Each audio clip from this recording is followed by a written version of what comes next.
opéra qui a été écrit, donc si je compte bien, si je dis pas de bêtises, ça a été écrit il y a 65 ans, donc c'est assez frappant. Déjà quand on entend la musique, on se dit qu'un opéra, c'est un opéra du répertoire, on se dit que ça a été écrit il y a longtemps. 65 ans, c'est très très peu. Il y a beaucoup de gens qui seront dans la salle qui étaient déjà nés, j'imagine, quand l'opéra a été écrit. Bon, c'est finalement pas si courant que ça d'aller voir un opéra aussi récent.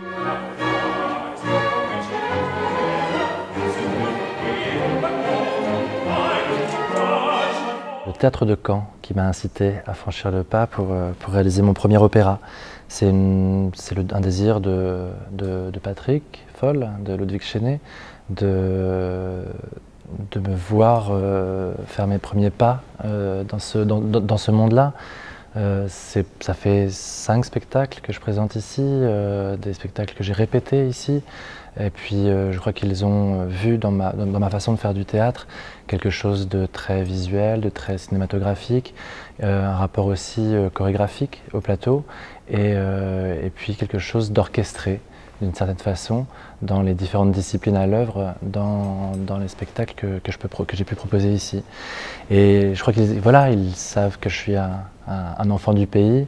Ils savaient qu'en me proposant l'histoire d'un parcours initiatique, d'un personnage qui va traverser différents paysages complètement dingues, asile psychiatrique, cimetière, qu'il allait rencontrer des personnages incroyables, une femme à barbe, un diable, etc., etc. Avec l'opéra, j'ai l'impression de découvrir un continent nouveau, mais j'aime bien être un explorateur. Je crois que mon but, c'est avant tout servir ce livret, servir cette œuvre, servir cette musique, la donner au mieux, raconter l'histoire. Mais raconter l'histoire, ça ne suffit pas, ni à l'opéra, ni au théâtre. Raconter l'histoire, on peut la voir en la lisant. Le geste de le transposer sur un plateau, ça appelle une lecture de cette œuvre, ça appelle une lecture dramaturgique de l'histoire.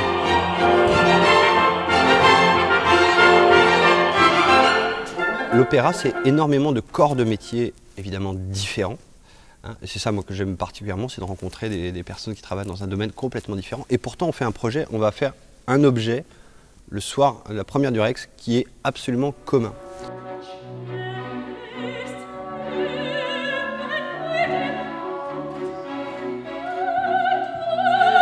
Le théâtre de Caen, on a apporté, en plus de notre participation financière au projet, on a proposé donc un temps de plateau, ce qu'on appelle un temps de plateau en ordre de marche. Il y a à peu près 5 semaines de temps de travail. Et ce qu'on appelle l'ordre de marche, ça veut dire qu'en fait c'est un plateau avec des équipes techniques de haut niveau de compétences. Alors c'est une production qui pour moi est vraiment assez emblématique de la volonté du théâtre de Caen d'être un acteur de son territoire. On a réuni plusieurs énergies à travers l'équipe artistique et les artistes que l'on a souhaité associer à cette création.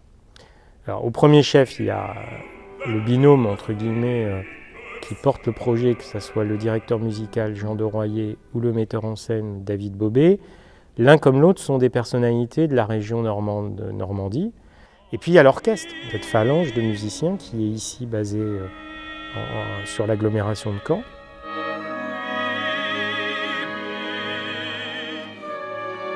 J'aime bien chez Stravinsky ce côté un peu décomplexé. Voilà.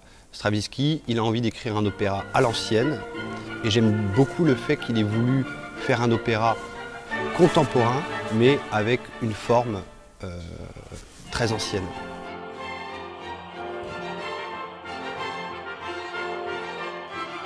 La question que posent Stravinsky et Oden, c'est pas une pièce sur le libertinage, c'est une pièce sur la liberté.